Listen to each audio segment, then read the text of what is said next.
Welcome to the Secrets of Confident Women podcast, where you'll learn all the best tips, tricks, and practical techniques for building the confidence levels you've always wanted.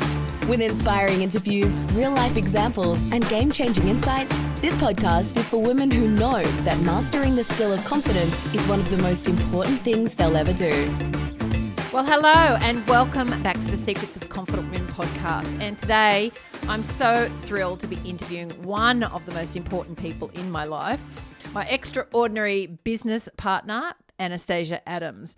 Now, when we created our partnership way back at the end of, I think it was 2013, I was really the face of the business, and Anastasia was, or I guess chose to be, very much behind the scenes. But now she is very much up front, and I was so thrilled when even she wanted to be the joint host on this podcast. And I'm hoping that that was really due to her increasing confidence over the years, that had something to do with her really stepping forward and claiming her stake, because she's an unbelievably interesting and extraordinary and inspiring woman. So she needs to be up front. So she is, in our partnership, she is the queen of the written word and has skills, I tell you what, has skills in this area that I will never have. It just doesn't come naturally. But she, you know what, she's also my absolute go-to person that's in my cheer squad, which we did a podcast on the other week, because she's always keeping me super positive and on track, and really never lets me get away with much of the negative thinking that does come up. And I really do hope that I do some of that for her as well. But you know what? In business, oh my God, we laugh so much. We have very similar ideas. We're totally on the same page about as to, you know, what we want to create in the world. And I'm very, very grateful to call her one of my best friends. And plus, she is a super confident woman. So today I want you, our listeners, to get to know her a little better and find out how awesome this woman actually is. So a very, very big welcome to your interview, Miss Anastasia. Hi. Oh my God, that's like the best introduction ever. I'm done. I don't even need to say anything. I'm done. Well, there you go. It's all done. All right. So why don't you start by, I've given them a little bit, our listeners, a little bit of an insight into you, but I guess from my point of view, tell us a little bit about yourself, your family, and the business, etc. Okay. So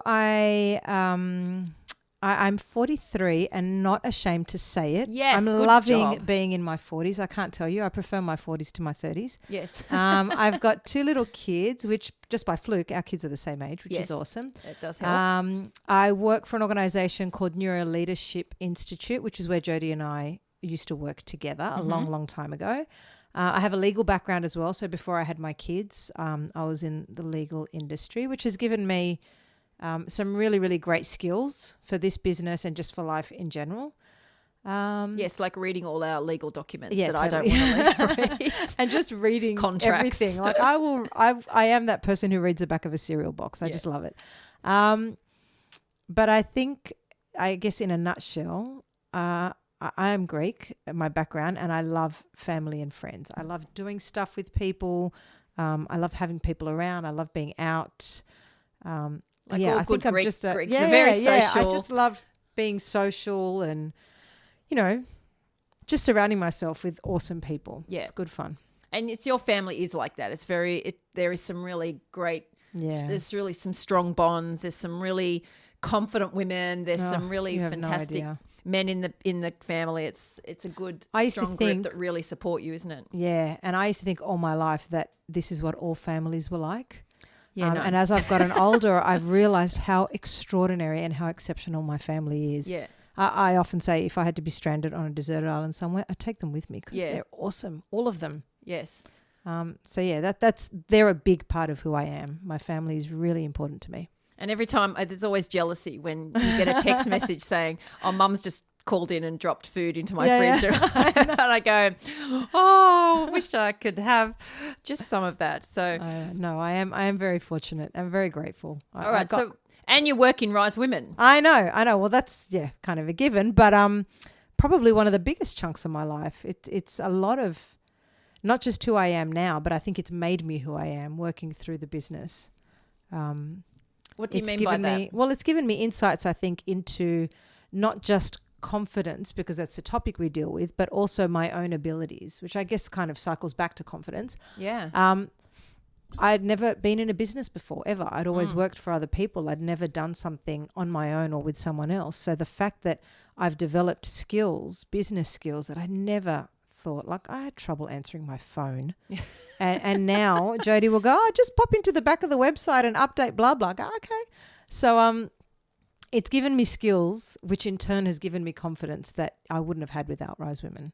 Yeah, great. And it's fun. Like, it's not even a job. No, really. it isn't. We do Really. have a lot of laughs. We laugh and we're creative, and it's good to bounce off each other, and there's just it doesn't feel like work at all. No. It's just good fun. And we're surrounded by clients and our community, which are really yeah. There's so much support. Awesome women that we just want to be around. Okay, so what does confidence or being a confident woman mean to you at the central concept? Yeah, I think it's very similar to what you had said in your interview. I think at the core, confidence is just being comfortable in your own skin. You can see it. When you see a confident woman, you know it, and you just go, oh my God, she looks so confident and so comfortable being herself. Yeah. And for me, that's my end goal. You see a woman sitting in a cafe with a coffee and a book, or these days their phones or whatever, but she just looks comfortable. Or you see a woman walking down the street and she's not looking at her shoes, she's looking straight ahead. Or in a corporate environment, you see a woman in a meeting or presenting and she's strong and powerful, she knows what she's doing. On the inside she may be freaking out, but that portrayal of I am comfortable being who I am, for me that's confidence. Always has been. And you can really see it, can't you? You can really, there's like an energy that's there. Absolutely. You can feel it. Not over the top. There's no arrogance. It's just as you say, like a comfortable. Yeah. And I think that's what it is as well. It's not arrogance, and it's not, showing off, and it's not, look how great I am. For me, that's not confidence. Yeah. No. That's almost compensating for the fact that you're not feeling confident. But that confidence, it's quiet confidence. It's that calm, self-assuredness that, I've got this and I don't need to make a big deal about it, but I've got it. Yeah. And that's my end goal every time. Like that, for me, that's what being a confident woman looks like. And do you think that's developed, as you mentioned a bit in the beginning, do you think that's developed the more you've worked in Rise Women and the more we've worked together since, we started working together, 2011, 2012 or something like that? Yeah, in another business. And then, that's how we met. So how has your confidence changed over that period, learning, I guess, some of the theory parts of this business, or that's exactly it. It's techniques. Learning things I didn't know before. Okay, great. There were so many things about I was one of those people who just went, you're either confident or you're not. Like most people, I didn't realize that it was something I could work on. And I think a combination of life experiences and different things that I've been through in my life, and then having the tools, which 10 years ago, I didn't have, knowing that I can work on it. I mean, if I hadn't have been in Rise Women and I had been through my life the way it's been the last 10 years, the outcome would have been very different. Yeah, right. Because I wouldn't have that learning and those techniques to call on. Yeah.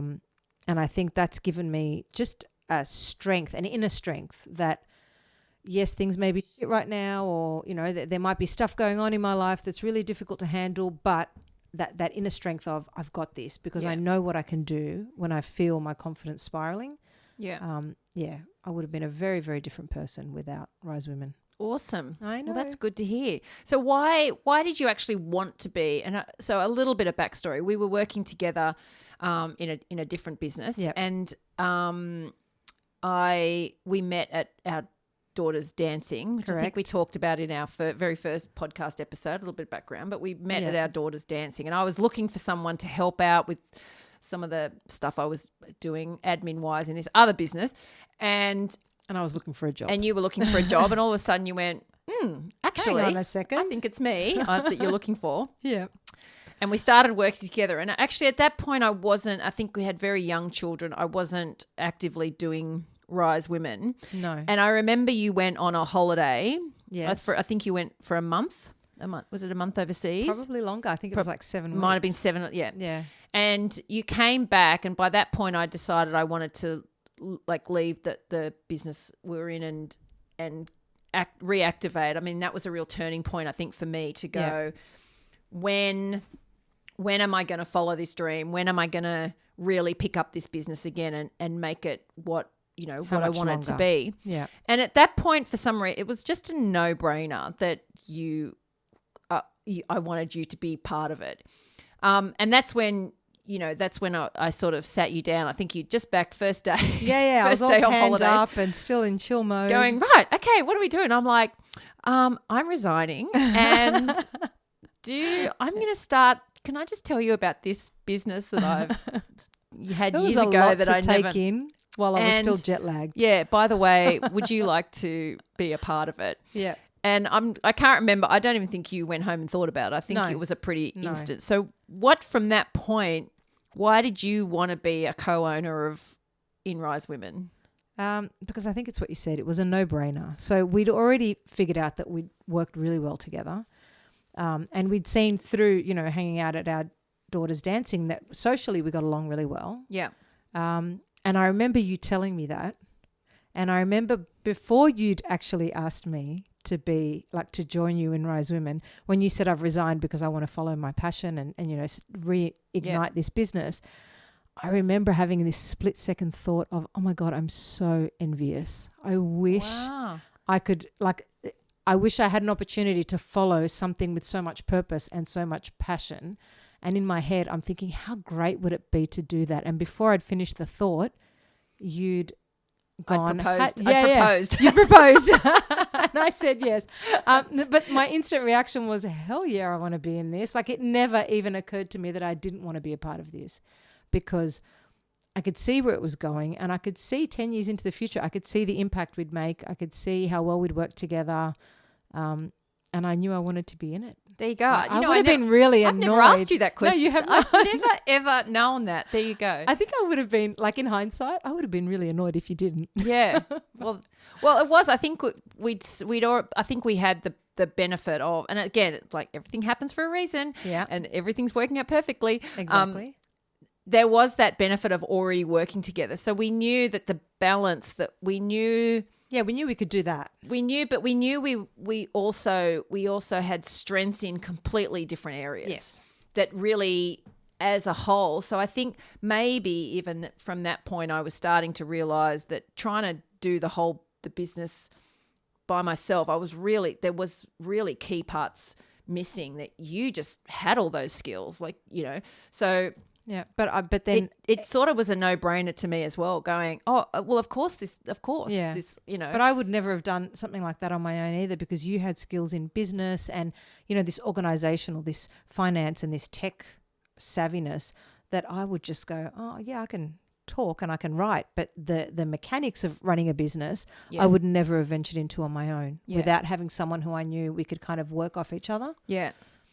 Yeah. No, it was, and I think I would have been. I think if you were just as disappointed I wasn't going to ask, I would have been just as disappointed if you hadn't have said yes. But anyway, enough of the love up.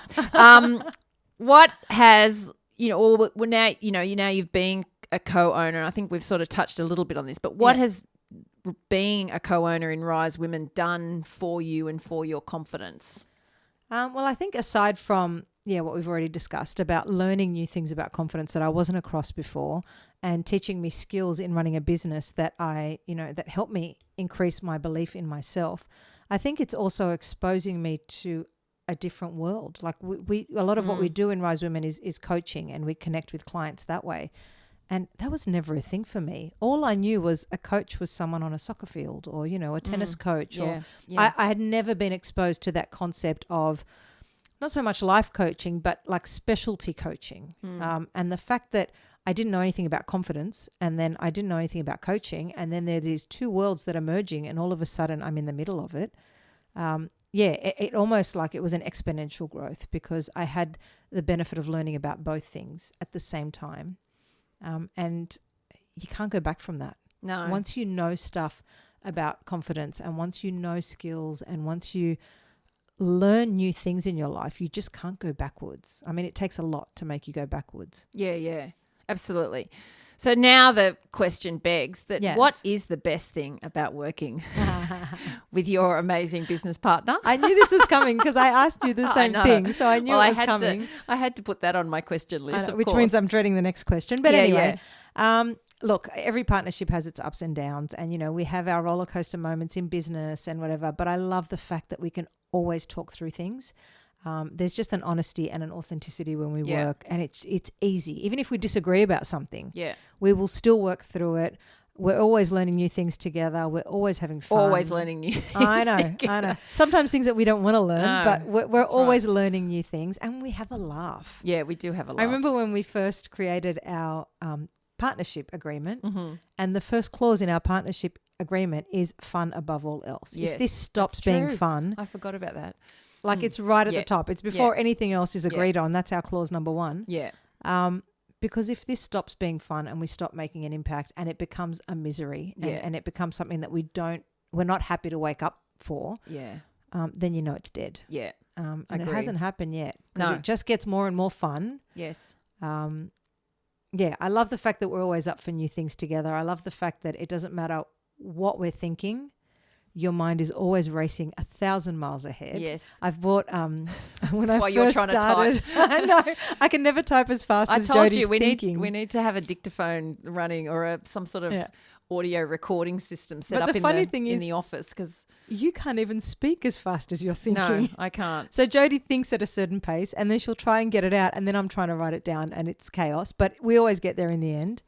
And I love that when we first started this partnership, I bought her a sign that sits in our office, and it says, "Whatever you're thinking, think bigger."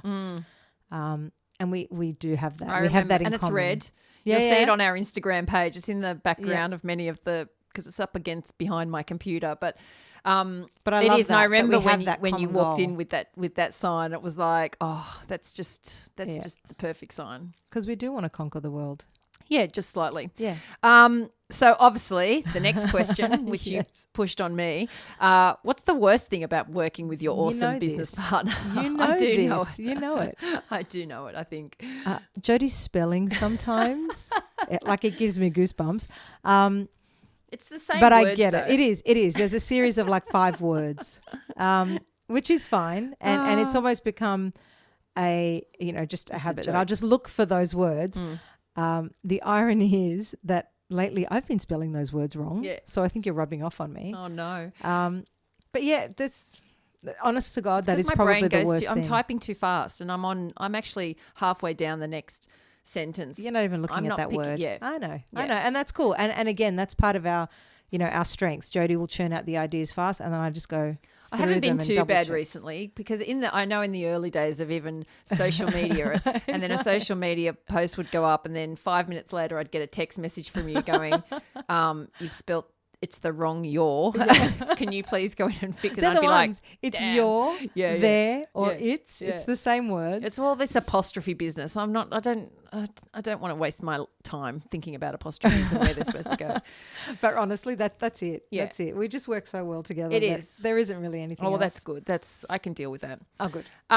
So when are you the most confident version of yourself, like in life? I am a bit of a social butterfly, so I think I'm most confident when I'm around people that I love and that I respect, and people who've got my back, because I draw a lot of my strength and my confidence from the support of others. Yeah. So if I am doing something that I know I can do and I've got people around me who are supporting me, I could take over the world. I Yeah. feel that strong. And maybe that's not a great thing. I don't know. Maybe you shouldn't have to rely on others to give you strength, but I found that I really draw a lot from the people that are around me.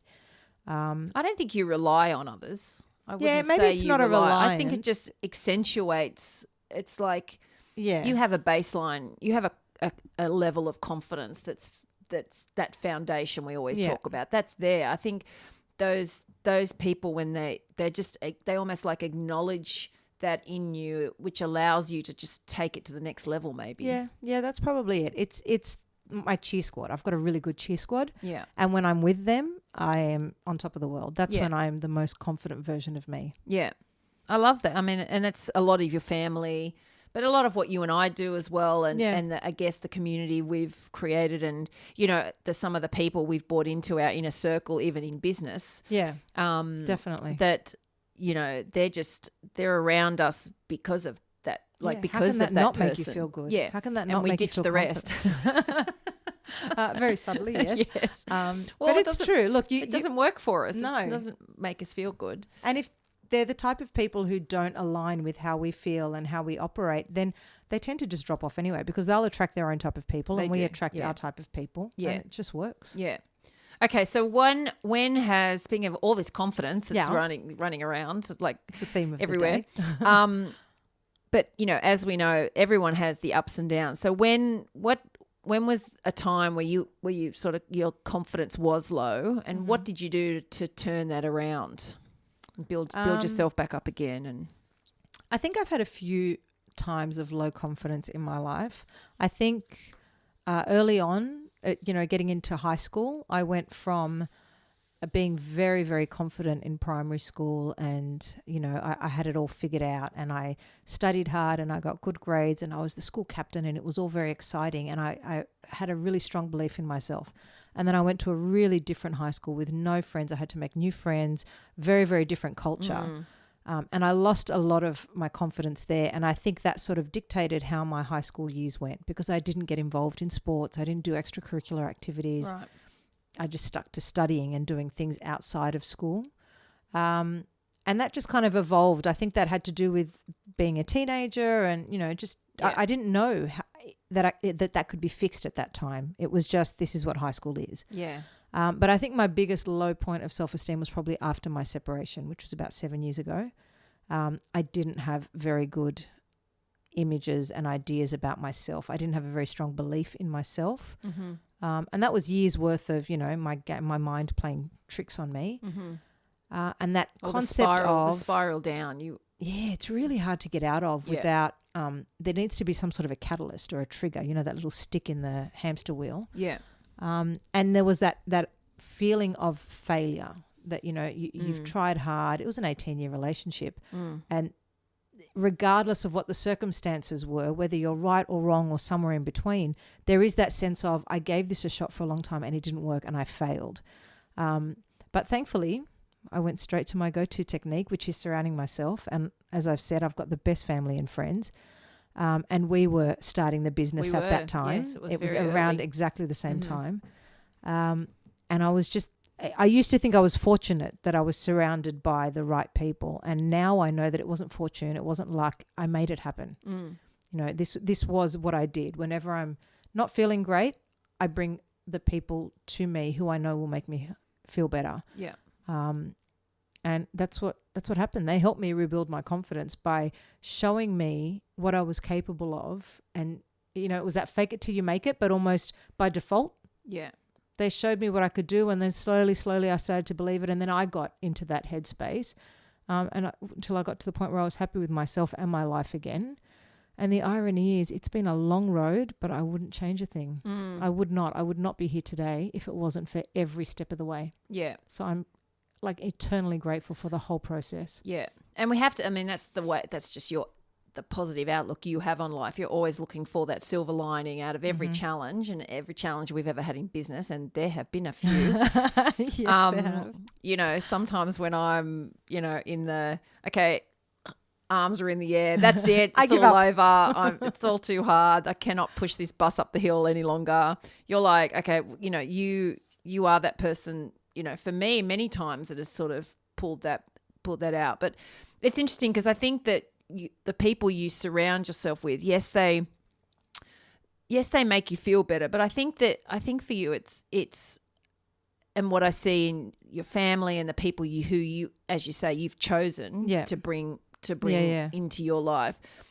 I think it's actually that they already see it's not like they're making you feel better. It's like they see you and deal with you as they know you are.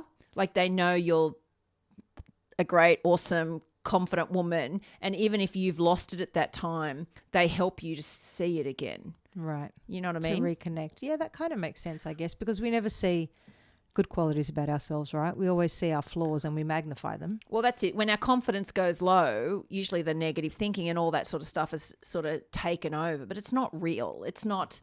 So you don't know it at the time when you're in you there. don't. Yeah, you don't know it at the time. But sometimes like that surrounding yourself technique that we're, always talking about, it's so key about the people around you. Yeah. It's because, and this is why the coaching relationship works so well. It's like, I can see that person bigger than they can see themselves. Yeah, definitely. And that image, I help them go to that image. Yeah, and a different perspective, which when you're not feeling great, there's so much value in a different perspective because your perspective is just not working for you at that time. No. Yeah. And as I said, look, we all experience negative thinking and self-doubt at times. So what do you do beside, obviously surrounding yourself, but what do you do to manage those times when, do you know what? I actually don't know whether I've ever seen you. Well, you've never shown it to me. It might It's be in my head all the time. Be in the days between, but No, I it's find definitely in my head. I probably verbalize the negative thinking more than I've never heard a lot of the negative from you. You're usually the one like, right, let's get it back, get back on. But what do you do self-doubt is in there those a lot, times? Negative thinking for me is usually less about circumstances and more about myself and my abilities to respond and manage a situation. But I've got this line in my head that I've had for God knows how long. And I've even had it on a bracelet. I found a bracelet that had it on there, so I bought it. And it's just, I've got this. And it's so simple. But every time I'm in a situation where I feel like the negative thoughts and the self-doubts are creeping up on me, I've got to tell myself that I've got this. And look, even if I feel like I don't, I tell myself that I do. In my head, I just keep saying, I've got this. And then I do whatever it takes just to prove myself right. And usually it works. Absolutely. Yeah. No, that's a good one. And I have seen that bracelet and it's very nice. Okay, so you have a teenage daughter or about to have a teenage daughter like me. Uh-huh. So what's the one thing, and dealing with teenagers is a good times. But you see so much, they're going through so much. The teenage years is challenging as enough with trying to work out who you are and what you think and create these new ideas. So what's one thing that you want her to know that you wish you'd known as a teenager in regards to confidence? Right. I know that she's living a very different experience to what I lived as a teenager. But I think the key thing I'd want her to know is that she shouldn't care what others think and how she looks, because it really doesn't matter. And the truth is, nobody cares. No, nobody does. Teenagers will have comments about everything, but they're more concerned with how they look and what others think about them. And they don't care about you, really. You'll have close friends who care, but in terms of what you're doing and how you look and how your hair looks and whatever, I just wish she didn't care what others thought. And I think I also wish... I'd like her to know that confidence is a skill, because the earlier you understand that and you know it, the earlier you can start working on it. And I think if I'd known that as a teenager, I would have started working on it then and I wouldn't have stopped. But instead, I've had to start working on it later in my life. And I think that's a really valuable skill to have as a teenager. And I want my daughter and all teenage girls to realize that, just like you have to work hard at school to get good grades and you work hard at your job to make money, you work on your confidence too, and that gives you that self-belief and that self-love, and it can take you anywhere. I think it's so valuable to understand that from a young age. Absolutely. And I think with you as a mother and working in this business, it's going to be a real disappointment if she misses that key point, because we drill it into parenting fail. We drill it into in everything we do. It's tricky though, isn't it? Because we know what we want to say to them, and we have, in my head I've got all these great, and every time I start talking, she's like, "Oh, here's another life lesson." I go, "Yeah, it's another life lesson." But the external influences is what concerns me more than anything else. Social media and you hear how other girls talk to each other. And I really want her to understand that that's not normal. And just because other people are doing it, you don't have to be that way. Yeah. You can kind of rise above it. And I think it's such a good point you say, like, obviously, it's like that learning how to manage your mindset, learning how to build your confidence, learning how to manage negative thinking, learning how to deal with fear. Like these are not just, they're just not the, like, you know, I want a curriculum. They should absolutely be part of the school curriculum. And, you know, I guess what we hope is that even through our work with women, we hope that trickles down to their daughters and they can actually start teaching that, because to have those skills in life is so valuable. That's what gives you the happiness of life. Like absolutely. Knowing how to manage your negative thinking is like, oh my goodness, that is a game changer. Like if you had that skill, that is a game changer. And I think it changes your perspective on anything. It gives you a different level of respect for other people when you understand how their mindset works as well.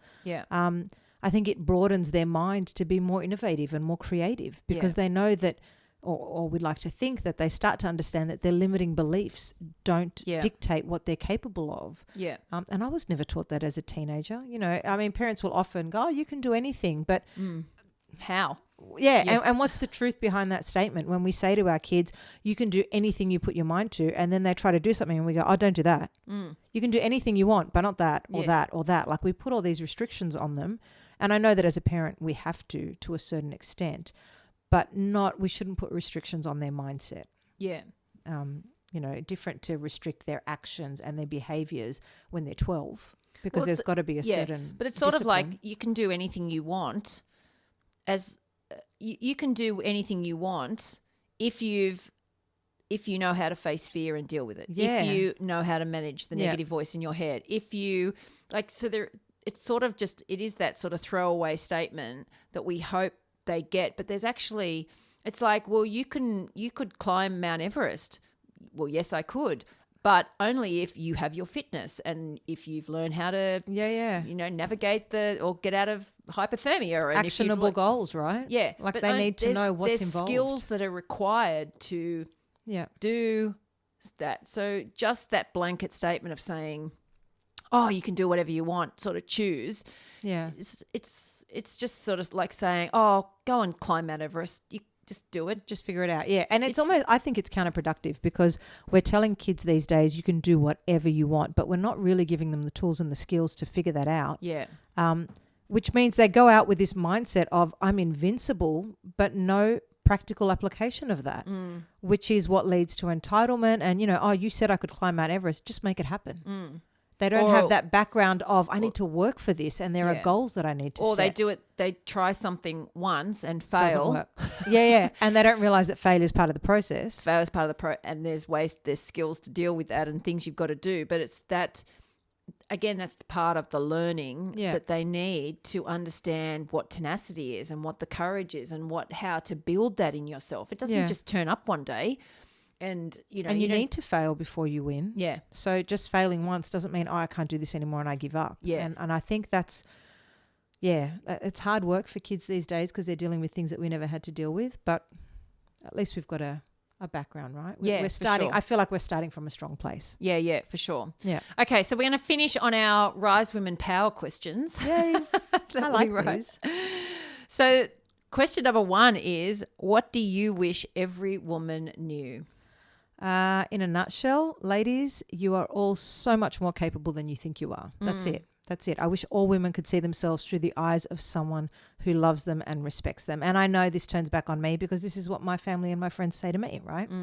But we're always so hard on ourselves and we tend to give the best of ourselves to others. And I wish we could see in ourselves what everyone else can see in us. Yeah, absolutely. What's your superpower? I think you talked about this before. I think my superpower is my ability to always find a silver lining. Even if it seems like there isn't one, even if the situation is so terrible. Good at that, I've got to say. I'll always look for it. I'll always look for one. And I like feeling positive. I like feeling happy. It makes me feel better about myself and the world. And it gives me a sense of gratitude and just contentment. Because I've got everything I need and I feel like if everyone had that ability to look for the positive and not the negative, the world would just generally be a happier place. Yeah. But you're very strategic in that too. So when I know through the early months of, or the early weeks of COVID and you could feel your positivity diminishing. Absolutely. And being eaten away and you went, right, today's the day I'm off Facebook for a month. Like you put those straight. I'm not watching the news. I'm not buying into this. You were very strategic in and made it happen to maintain that outlook and that silver lining, because you didn't want it to be chewed away. No, and I couldn't let it control my life. And it's not about, digging a hole in the sand and putting your head in it. I still am informed, and I'll look up information when I feel like I need to know something. But that constant barrage of negativity and doomsday, and, everyone's always making jokes about how awful 2020 is. We get it. 2020 is pretty crap for most people in the world right now. But there's a lot of good to come out of this. I got to spend time with my kids this year. I got to help them learn, and it's an opportunity that I've never had before, and I'll probably never get again. And I know there are a lot of people struggling, but it's also given people a lot of perspective around what's important in life. Yeah. I find that I do have to manage that, because I like being positive, and I do whatever it takes the time to maintain that. Yeah, you are. And that's a good quality to have, to really check in on yourself, to go, I don't want to be this person. No. I don't want to go down this rabbit hole. So I'm going to do something about it. And what's your favorite quote or your rule to live by? Okay, so I have two. They're both up in my house, very, very close to my desk. The first one is, it's a little board that I've got. It says, life doesn't have to be perfect to be wonderful. And I just love it, because I like to see wonder in imperfection. Life can be terrible sometimes, but that's it. And I'm always grateful for being alive and for having the ups and downs, because the ups are so much more valuable when you've experienced a down. Yeah. And my other one, which was actually in a bookmark in a book that you lent me. Oh, is it? Yeah, I gave the book back, but I kept the bookmark. Oh, I didn't realize. I love it. I know, thank God. It lives on my fridge, and it says, all things are difficult before they are easy. Oh, I know that one. Yeah. I'd have that bookmark back. Thank you very much. I'll take a photo of it for you. That's fine. No, I love that one. I think I've got another one. I do love that one, because there are often times in my life, and even in our business, where things seem really tricky and difficult and almost unachievable. And then I just go, well, someone's figured it out. So it was difficult for everyone. Yeah. And then you just keep at it, and eventually it will become easy. And then once you get to that point, you forgot how difficult it was to begin with, right? Yeah. You don't remember that anymore. You just know that you figured it out. And there's a really great sense of confidence that comes from achievement. Yeah, absolutely. Now, I don't even know who wrote this question. And if you've seen anything on our Instagram page, then you'll know the answer to this. But heels or flats? Yeah. Yeah. That's like, do I need to say it? No, I just love heels. I think I was born with them on my feet. Yeah. And I fall all the time, right? People know this. I trip over and fall all the time. Never in heels, always in flats. No. My feet don't agree with flats. And if Sarah Jessica Parker is listening, we would we would like a pair of your shoes, please. I know the pair that I want. Can we interview you? And if anyone knows her, please just let her know that we'd like an invitation to pick out some shoes. I know, I see her shoes online all the time, and oh my God. I know, so much fun. Anyway, who inspires, besides Sarah Jessica Parker, who inspires you and why? Definitely my cheer squad. I tend not to, I've never been the type of person who looks to celebrities or people outside, unrelatable people to inspire me. I know there are lots of amazing people, public figures that have done really inspiring things, but I think I'm more inspired by the day-to-day. My mum, my sister, my aunties, my cousins, you, my friends, the people who are around me, who are the closest to me. When I can see what they've lived through in their life and how they've gotten through it, I draw my strength from that, not from someone who has $5 billion. And, yes, they went from 0 to 5 billion and they had to work hard for it, but I'm not there. That's not what I can relate to. Yeah, no. So it's definitely my cheer squad. Yeah. Great. Okay. And lastly, finish this sentence. If I had even more confidence than I do now, I would take up a sport or a dance class. Really? Yeah, I would. I think that's a good answer. I consider myself a confident woman in most things, but I've always thought I'm just too unco to run or play sport or, dance. And I'd love to get to that point where I was confident enough to not care how unco I looked. Yeah. And just take up a sport. I don't know which one, because I really don't like running. But it doesn't have to be running. No, I love dancing. So maybe one day I'll take up a dance class. I don't know. But I've got to get my head to that point of, it doesn't matter if you trip over your own feet, you'll be fine. So that's what I do with more confidence. Awesome. Yeah. Well, that's all my questions. Thank you so much. It's been, I hope that was good fun. We've shared a bit more about you to our listeners, and that they've inspired by your background and your silver lining look on the world, because it is an amazing quality. And it was fun. It was fun. It's always fun. Was sharing a bit more of ourselves to the world. Yeah. But we have some great interviews coming up. Our list is so fantastic and juicy. I can't wait to share them. And some great podcasts coming up. So, if you like what you're hearing or you're new here, please consider subscribing on your favorite app. Or you can listen on risewomen.com, or you could go over to risewomen.com, and obviously there's more resources and things to do working with us. You can join our course, you can read our books, there's all sorts of stuff. Or just connect with us even.